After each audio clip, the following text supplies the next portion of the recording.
তো happy new year everyone. আর আজকে আসলে আমরা যেটা মমতাজ মেহেদি প্রেজেন্স যে প্রোগ্রামটাতে আমরা এসেছি, mister and miss Glamour look 2025, এখানে গ্র্যান্ড ফিনালে হলো আজকে এবং জাজ হিসেবে এখানে ইনভাইটেড হয়ে খুব ভালো লাগছে। I am so honoured. আর অবশ্যই আসলে এই ধরনের নতুনদের নিয়ে যখন কোনো কম্পিটিশন হয় আমাদের মিডিয়াতে, আমার ভালো লাগে যখন সুস্থ কম্পিটিশনগুলো হয়, কারণ তাদেরকে যেভাবে গ্রুমিং করানো হয়, সেটা অভিনয় হোক, সেটা গানে হোক, নাচে হোক, সব কিছু মিলিয়ে আসলে এই কম্পিটিশনটা আমি দেখলাম যে গ্ল্যামার লুক।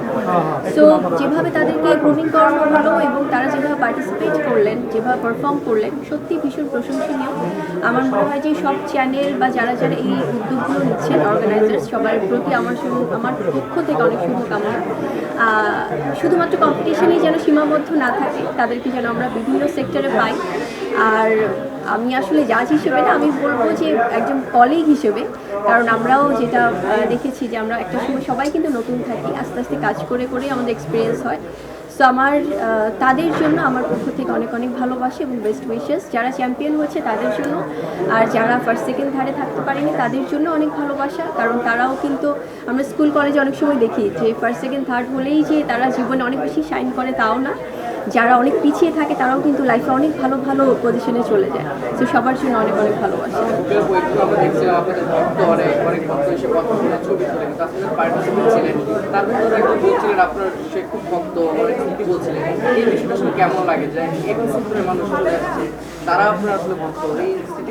ভালো লাগে আসলে যখন আজকে মানে বলে না যে আমরা বিচারকের চেয়ারে বসে যখন নিজেদের ভালোবাসার কথা শুনি, যখন পার্টিসিপেন্টসরা বলছিলেন যে আমার শুটিং দেখার জন্য অনেকক্ষণ ওয়েট করছিলেন শুটিং সেটের বাইরে, বা আমি তাদের পছন্দের অভিনেত্রী বা নায়িকা, এটা আসলে আমার মনে হয় এই প্রাপ্তির জন্যই তো আমরা কাজ করি।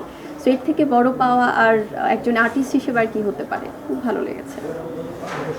হ্যাঁ, কাছে আবার একটু ফিরে যাই। কয়েকদিন আগে একটা ফটোশুট দেখলাম গৌতম দার, সম্ভবত গায়ে হলুদ এই টাইপের কিছু একটা ছিল। গায়ে হলুদ বিয়ে, এই সম্পর্কে একটু যদি আমাদের বলতেন।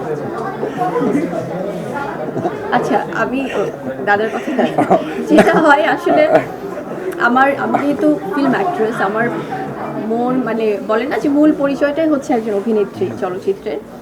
তার বাইরে যখন ব্র্যান্ডিং এক্সক্লুসিভ ফটোশ্যুটগুলো করা হয়, সেই যাত্রাটা আমার কিন্তু, আমি বরাবরই বলেছি যে দাদার হাত ধরে, দাদার সবসময় আমি যতই বলি দাদা আমার সিনেমার শুটিং আছে, আমার কাজ আছে, দাদা বলে প্লিজ না, এর মধ্যেই টাইম বের করতে হবে। কারণ হয় না, ব্র্যান্ডিংগুলো আসলে চায় যে তারা ভালোবাসার মানুষদেরকে নিয়ে কাজ করতে। সেক্ষেত্রে যখন এ ধরনের শ্যুটগুলো থাকে, আমরা সামনে অনেক ফেস্টিভ মাথায় রেখেই এই শ্যুটগুলো করেছি। সো একটা শ্যুট ছিল গায়ে হলুদ এবং বিয়ের।